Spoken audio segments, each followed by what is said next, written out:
Good evening. Welcome to the Alpha Psi Omega production of Amy O'Neil and the Case of the Missing Dolls.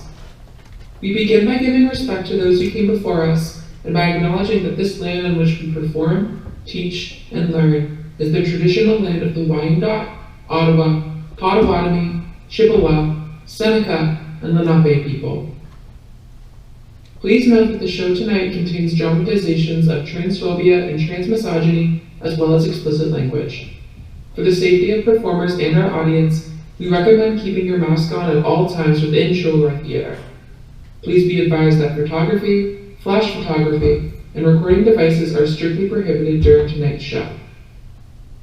Finally, take a moment to turn off, not just silence, all electronic devices to avoid disturbing the performance.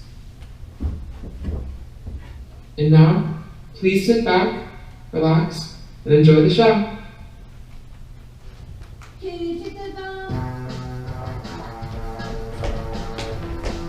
Hey there, Gumshoes! How are we doing tonight? Great! I'm doing absolutely peachy myself. Oh, why do you ask? Well, if you don't know me, I'm Amy O'Neil, girl detective. I'm known for solving mysteries with my keen observational skills, my powers of deduction, and my encyclopedic knowledge of online gay drama.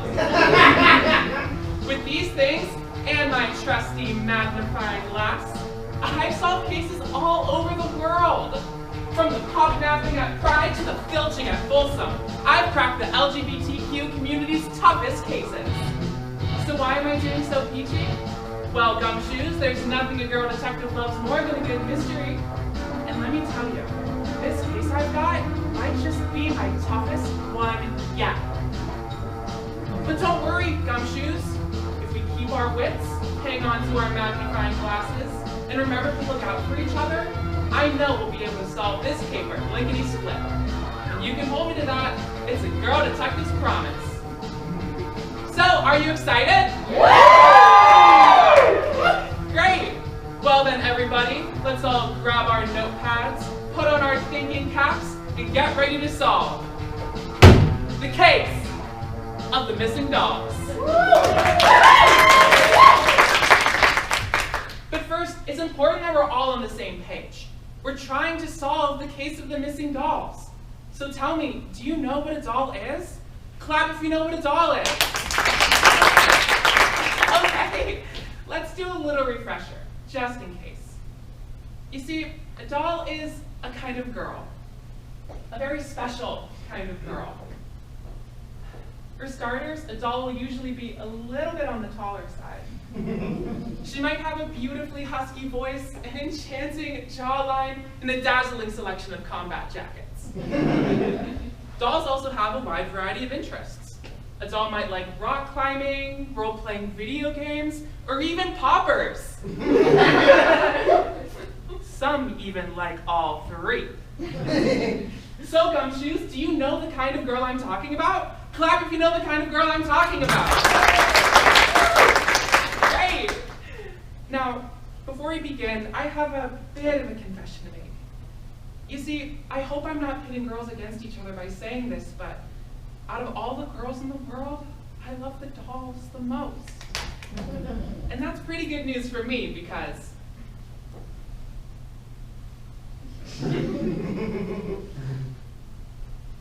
I am a doll. Although I don't really know that many dolls in real life. But I did meet a doll today. She was the one who handed me this case this morning, the one I'm gonna need your help on. Wait a minute, I'm realizing I never told you what happened this morning, did I? Let's rewind a bit.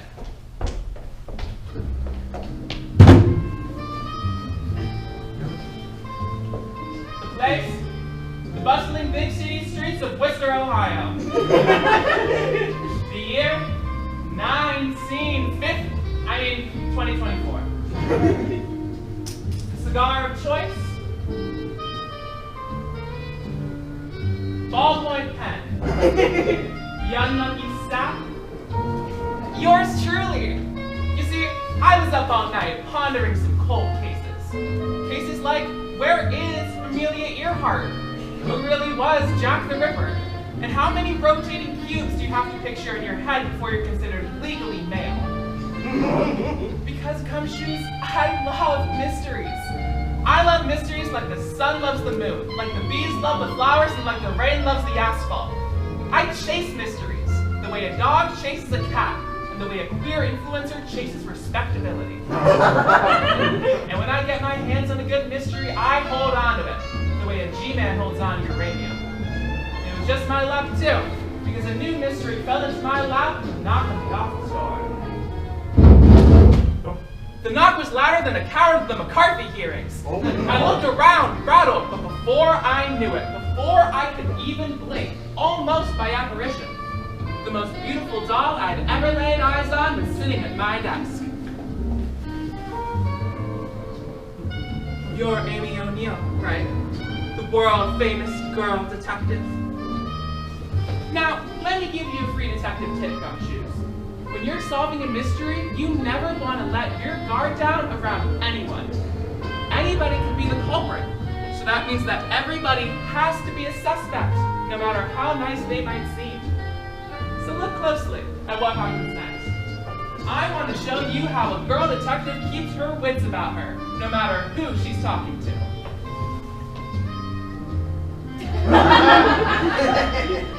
You're pretty. The doll explained to me that she was a nice girl, done bad by a screwed up world. She always tried to do right by the men in her life, they would always leave, sooner or later. Men would always tell her they felt trapped by her, when all she ever wanted to do was give them her heart. I felt rotten that such a nice girl was made out to be someone so nefarious. But, sadly, the life of a doll isn't always sunshine and rainbows. Which brings us to her business for meeting with me.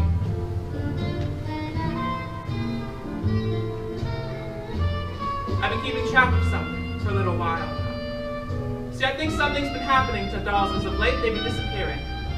Or, to put a finer point on it, we've been disappearing. Now, I've been looking into these disappearances. Some the police file as murders. Others they say the doll skipped town. But I know these disappearances are connected. I can feel it in the cracked up, beaten down thing I call a heart. I've tried solving this mystery myself, but I'm no girl detective. I'm afraid I'm just a broken doll, one who spent too much time peeking through the playroom windows. Not enough time looking at the door. I'd like to hand this case over to you, Miss O'Neil. Would you do that for me? You carry my burden? Sure. I took the envelope. I reached into my desk to put it away, but when I sat back up, the doll had vanished. Just as quickly as she came into my life, she was gone and out the door. Which brings us to now. She left the case for us full of missing dolls. So I think what we should do is go through each doll's disappearance, one by one. If we look closely, I know we'll find a connection. Huh. This can't be right. This is Maddie DeBates. Maddie DeBates? You guys know Maddie DeBates, right? No. Wow, really? Maddie DeBates is a legend among dolls, a legend in the whole LGBTQ community. Back in the day, she would make these 3-hour videos about why it was rational to support dolls, or even rational to be a doll yourself. I used to love her videos back in the day. She would always start by making fun of some really awful conservative. So this is just another example of why these dolls, or so-called women, are not true biological females. I have in front of me an online post written by one of the dolls. Let me read it now. It reads, "Slonking on her D-word," D-word is genitalia,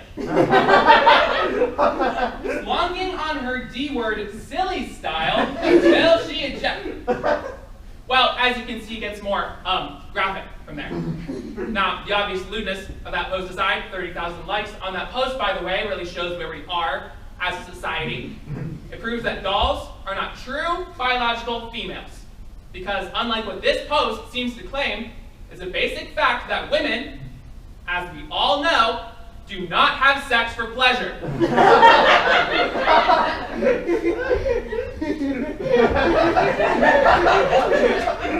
My wife has confirmed this for me many times. And then, once she set up her opponent as a real villain, she would use critical analysis to knock him down. She could always out-logic the logic boys and beat them at their own game. Wow. You know, I know that I'm the depraved sexual pervert over here, so take this with a grain of salt. But I have to think that organizing your entire sense of politics around the sex you're having is an act of libacious hedonism so debaucherous that it would make the Marquis de Sade himself wet with jealousy. Now, my sweets, in a vain attempt to focus on just one thing in that absolute gift of a block quote, let's begin with an analysis of how heteronormativity has been used to control women's reproductive habits since the Middle Ages. Now, maybe that doesn't seem like much today, but that's only because of how influential Maddie Debates was. We're used to hour-long gender seminars on the internet today. But back then, the only videos on gender were about how feminism was destroying video games by giving female characters emotions. At the time, Maddie was an inspiration. She fought the worst people on the internet and won, with nothing more than her wits and a camera. Her videos are what made me want to become a girl detective in the first place. And I guess she's gone missing. Hello? Anybody out there? You know, I haven't watched a Maddie Debates video in a couple of years. Let's see if there's anything in her file that might give us some clues. It says here that back in 2021, there was an online controversy around Maddie Debates. It had something to do with comments she made on a live stream all the way back in 2017. Yeah. And so basically what I'm trying to do is try to recognize that, like, hey, most people are not going to immediately know what being trans is, right? So what I'm trying to do with the channel is come up with, well-researched, nuanced arguments about what being transgender is to people who might be skeptical.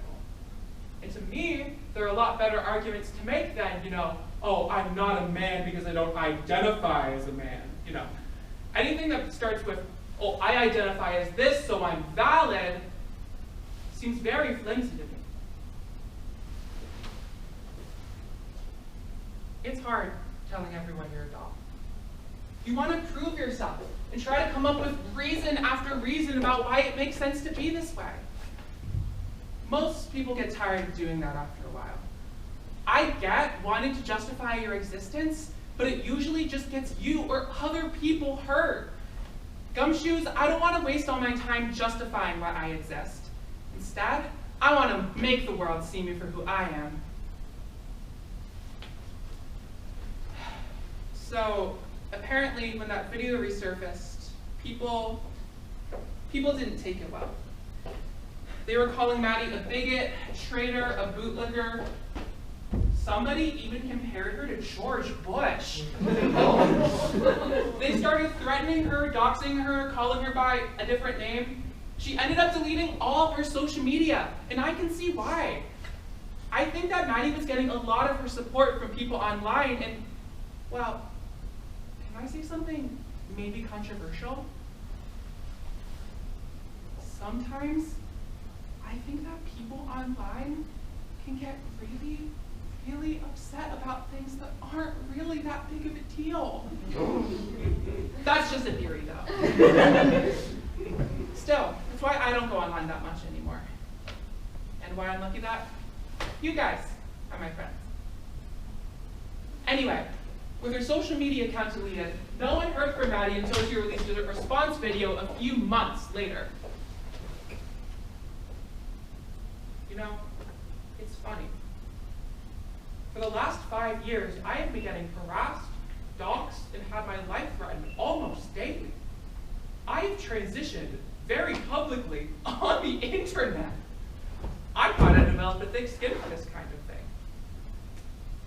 But it's easy to dismiss the harassment when it's coming from alt-right shitheels and image board Nazis. It's a lot harder when the call is coming from inside the house. Over the last few months, the online left has succeeded in doing what the incels never could. They've ostracized me from my own community. They dragged me, kicking and screaming, out of the only home I've ever really had, and locked the door behind me.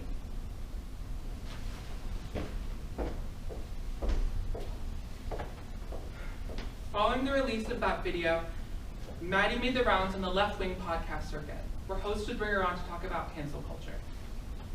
The last podcast she did was in January of 2022. She hasn't been seen since. Honestly, Gumshoes, I'm stumped. Maddie's last video had millions of views. She was still famous and influential online. So what happened? What made her disappear? Let's take a look at the suspects. I think the most obvious suspects are the people she upset. The file mentioned a few accounts on social media that did a lot of the posting. We've got Turf, Puncher,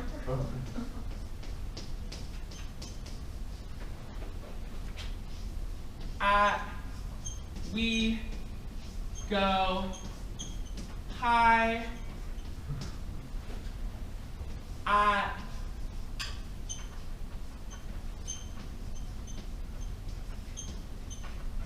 Blowjobs, Bob. And then I think we need to put the podcasters down as a suspect too. They were the last ones to see Maddie debates.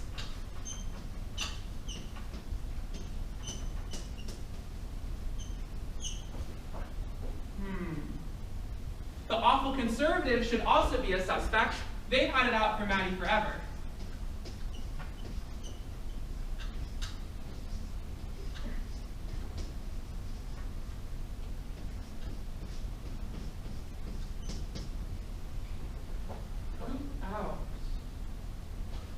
Oh, I know!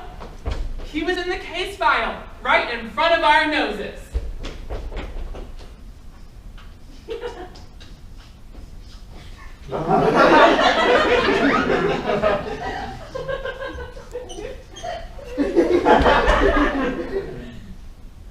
Well, okay, maybe not.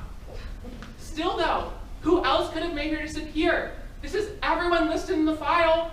Who else could have done this?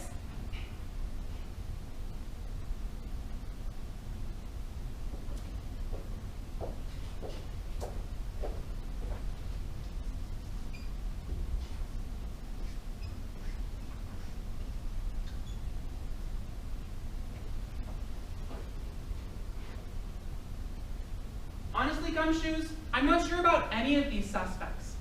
These social media accounts might have been the loudest voices, but there were hundreds of people online that were angry at Maddie. I don't think any one of them is the mastermind. Besides, most of the people mad at her were feminists. They might fight, but they wouldn't make a woman disappear. The awful conservatives definitely have the motive, but Maddie said it wasn't them in her response video. It could be the podcasters. No, actually, I don't think a podcaster could pull this off. So unless Maddie did this herself. Let's take a look at the next file. It might help us make sense of this one.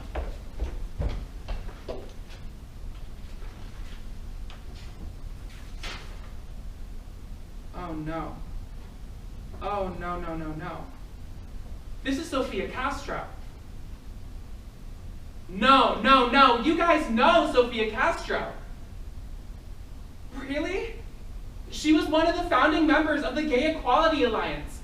In the 60s, she planned over 30 demonstrations by herself. She gave that famous gay power speech in 1974. She's one of the mothers of the entire community. No, no, I don't accept this. One of the most famous dolls in history can't just disappear without a trace. You know what?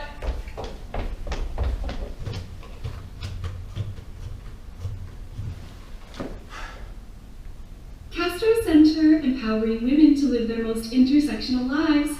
How can I help you? Hi, I was wondering... Oh, I'm sorry, sir. Would you like me to connect you to our ally hotline?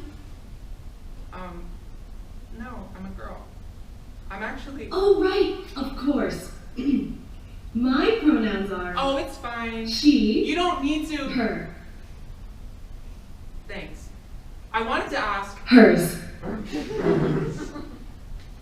Okay. I wanted to ask... What are your pronouns? She, her. And? Hers. Thank you. By doing little things like sharing our pronouns, we can make our spaces just a little bit more comfortable for LGBTQIA+ people. Uh-huh. How can I help you today? I actually wanted to ask about Sophia. I saw something recently that said she just disappeared after 1974. I was wondering if you knew anything about what she did after. Oh, absolutely. Sophia Castro was a pioneering women's and LGBTQIA+ activist in the 1960s and 70s. Her work with the Gay Equality Alliance culminated in her inspiring 1974 Gay Power speech. I know that. Do you know what happened to her after? Oh, after? Well, we mostly focus on her early years. Let me pull up our file on her post-74 work. Ah, found it. Okay. It says here that after 1974, Sophia Castro continued her activism on the planet Neptune.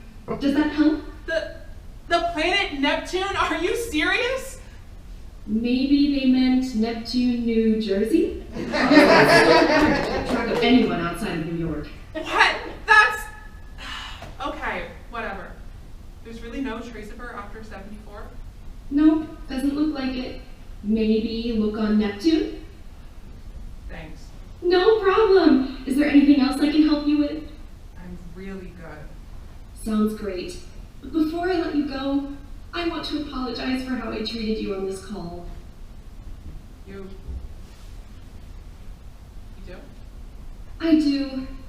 You see, when I said empowering women to live their most intersectional lives, I should have said empowering women and non-binary people to live their most intersectional lives. Sorry about that. Times sure are changing, but I keep forgetting. Thank you. Okay, maybe Sophia really is gone. But what made her disappear? Maybe her gay power speech is connected.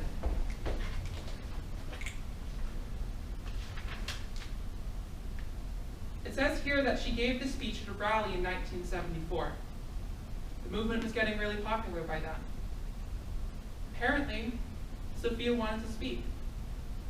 But a lot of the gay activists didn't want a doll to speak at the rally. The Gynocrats, a lesbian feminist organization that had clashed with Sophia in the past, blocked her way to the stage. Sophia, of course, didn't care what they thought. She rushed the stage anyway. No, you will let me speak! I have been beaten and spit on for gay liberation! You will let me speak! Everything you have because of us! And the second you don't need us anymore, you threw us away! Like we're some toy you're done playing with! I have given my life for gay liberation! And you treat me this way! When gay people are homeless and starving and beaten and in jail, they don't come to you. Because they know you only care about the gay people who are white and middle class. They come to me. They come to the drag queen. Because they know that the second you didn't need us anymore, you showed all of us the door. Gay power! Gay power! That speech was given on September 23rd, 1974. No one in the Gay Equality Alliance saw Sophia again. I can't believe I didn't know about this. Sophia gave her life for us, for all of us. one day she just disappeared. No one even cared. And if Sofia Castro can disappear, any of us can. Who's there? It can wait. Let's take another look at the suspects. I think the first logical suspect should be the gynocrats. They were fighting with Sofia the day she disappeared.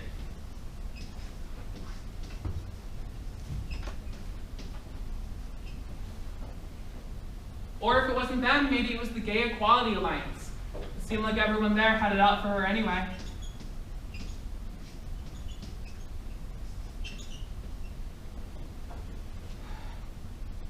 And I think we have to say that Sofia is also a suspect.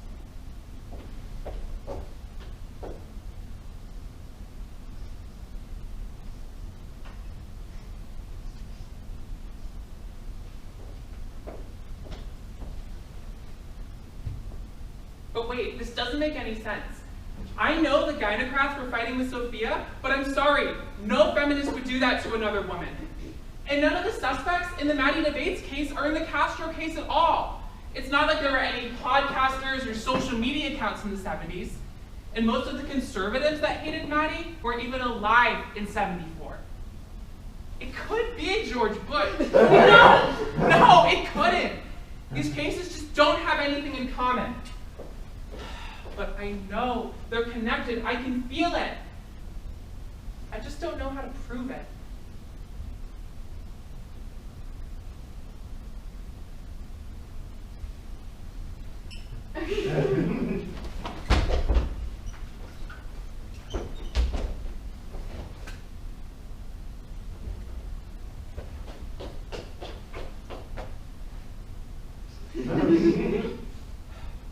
Okay, maybe looking closer isn't the answer. The problem is that there's so many little details in both of these cases. I'm getting hung up on them, but they're not helping me with the big picture. 2 cases, 50 years apart. Crime is the same, but with no suspects in common. But the culprit has to be something bigger. The suspects are just pawns. There's a bigger game at play. I've been zooming in when I should have been zooming out. Ignore the little details. Focus on the pattern. Focus on what these cases share.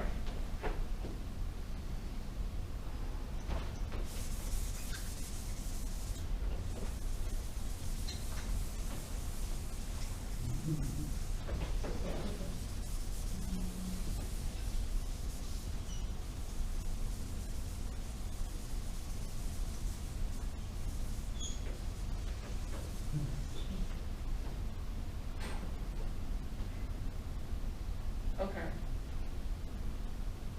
Gumshoes, I'm starting to see the big picture. The culprit isn't a person, really. It's something bigger than that.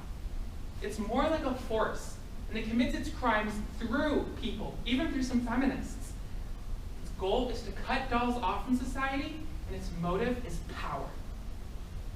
But I'm onto it. I figured out the pattern, and if I look at these other case files, I'll be able to prove it.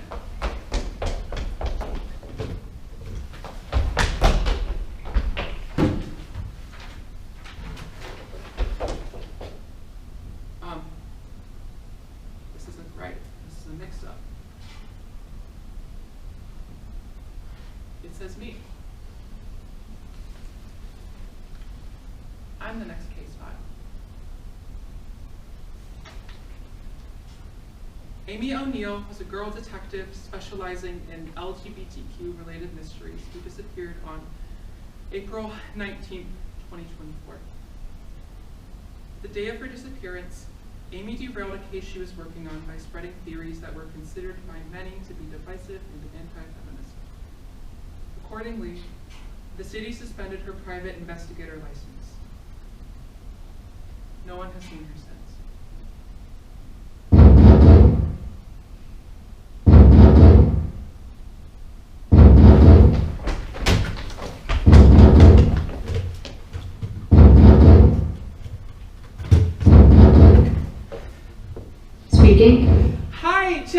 Amy. I just had a quick question. I saw something today that said my investigator license was revoked. I was wondering if you guys knew anything about that down at City Hall.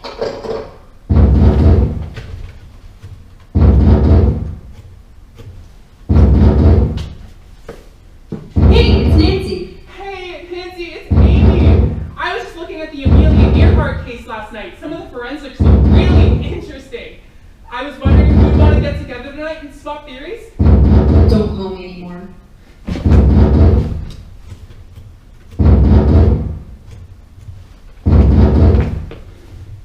Castro Center. Hi, it's Amy. I'm calling from earlier. I just wanted to double check. There's really no record of Sofia Castro after 74? Because I don't understand how there can just be no trace of her.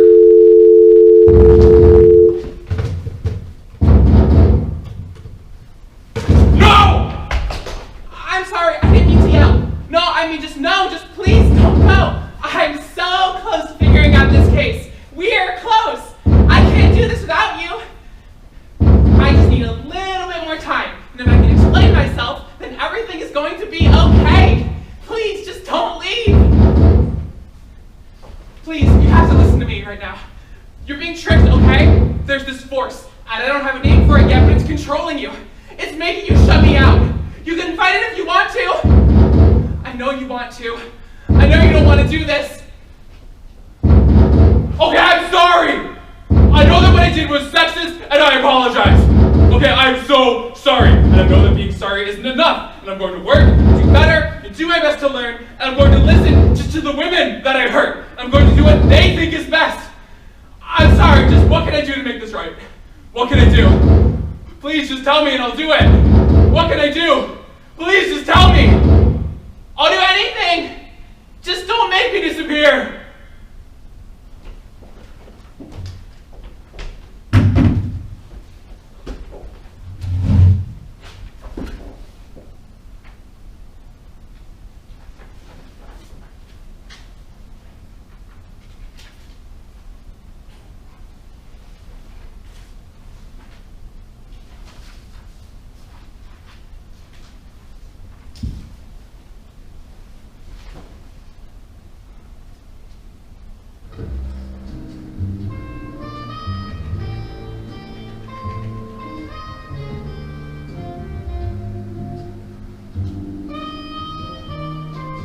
Oh, you're still here.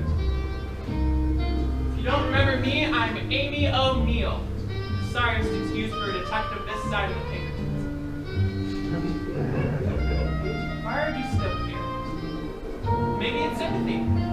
Maybe some part of you wants to make sure this sad, beaten down detective turns out alright, even if she is a manipulative misogynist. Or maybe you just want to go. Still, doesn't actually change anything. Mia Torres disappeared after getting into a fight with an ally of her colleague. She was still seen online a few times after that, even though she was just online until she disappeared for good. Keisha Johns disappeared after getting into an argument with her housemates. She was still seen at bars a few times, even though she was dressed like a man and going by Robert. Of course, Maddie Debates tried to do the whole podcast thing before she disappeared for good. Sometimes, a dog tries to linger between here and there, not realizing that she's not here at all, and never will be. That's why I'm still here, talking to you. Because I still want to solve this case. And the stupidest part of me thinks that if I can, you'll all let me back, and it can be like how it was. But I can't make someone listen if they'd rather plug their ears.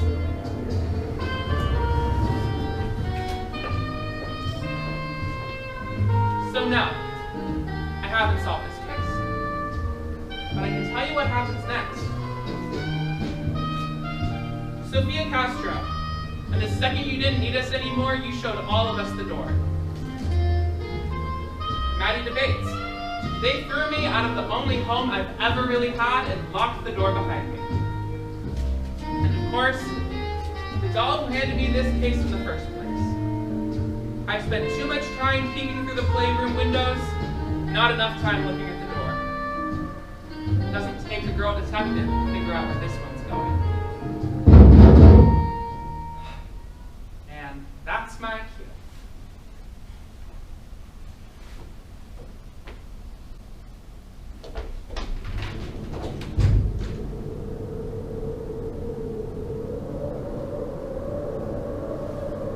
See, I figured out where all the dolls went. It's not the kind of place you come back from. I don't want to go through, but I don't have a choice. If I learned one thing from those files, it's that all dolls get shown the door, sooner or later.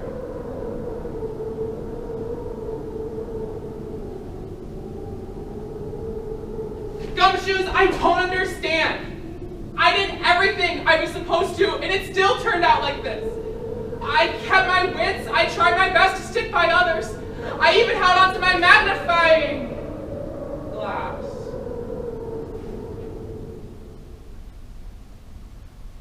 There was something on the Castro file. I noticed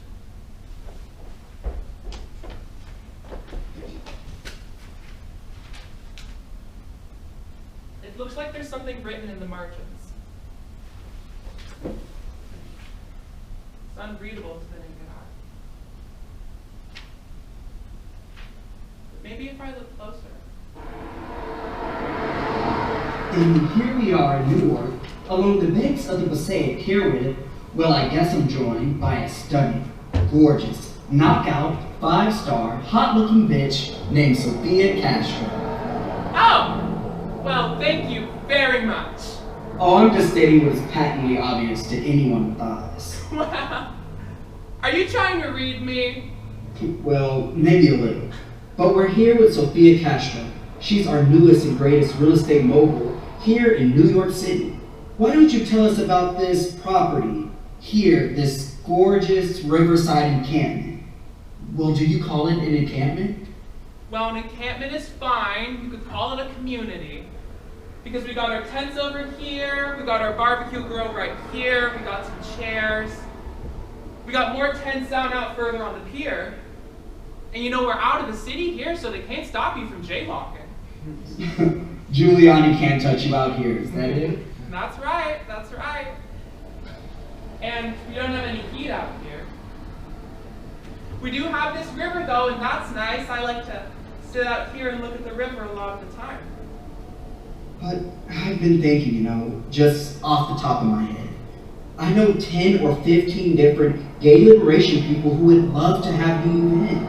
I mean, people who would be absolutely thrilled to have the Sophia Castro living with them. And I include myself in that. Well, I've thought about it. Well, no. Because you need to understand, it's not for me, okay? It's not. Because I could get a warm roof over my head, but my kids here, they would be out here without me. Because they are my kids, okay? They need me to look out for them. So as long as they're out here, I'm gonna be out here too. Don't you miss the movement? This is my movement. I mean, they've got their movement, and they decided it's going to be a capitalist movement, and that's fine, but that's not my movement. My movement is right here. And I'm still fighting for it every day.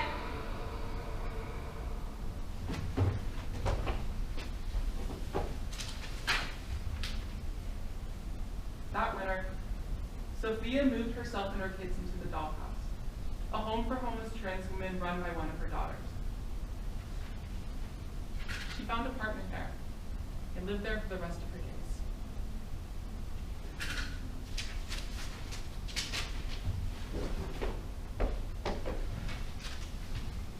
I think I finally cracked the case.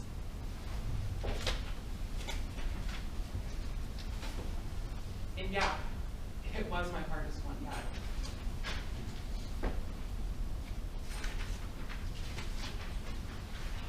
It all made sense to me when I realized that I was looking at this mystery backwards. I was asking, where are all the missing dolls? When I should have been asking, who exactly is it that can't find us?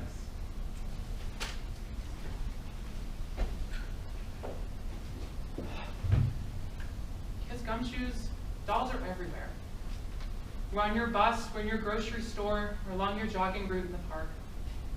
We're there when you wonder what your life could have been. And we're there when the earth dreams of greener times. The truth is, the dolls aren't missing. We're only gone from your world.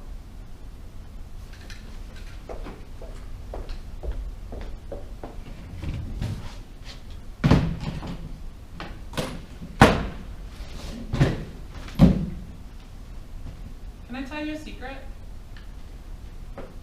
The mystery I was trying to solve that night wasn't Amelia Earhart or Jack the Ripper.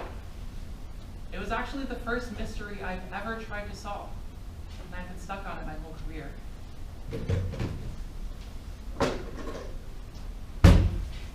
It's the mystery of where I actually belong.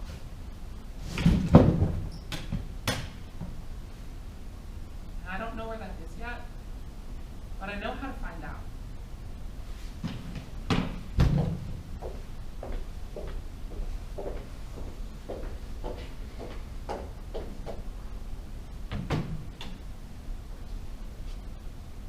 I'm going to go through the door. I'm going to go there, wherever they are, to love them, to be loved by them. Don't worry, Gumshoes. I'll be back.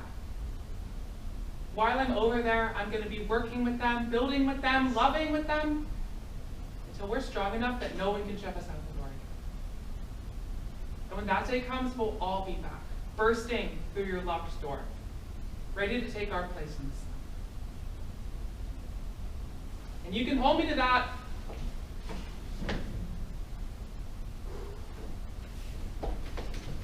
It's a girl detective's promise.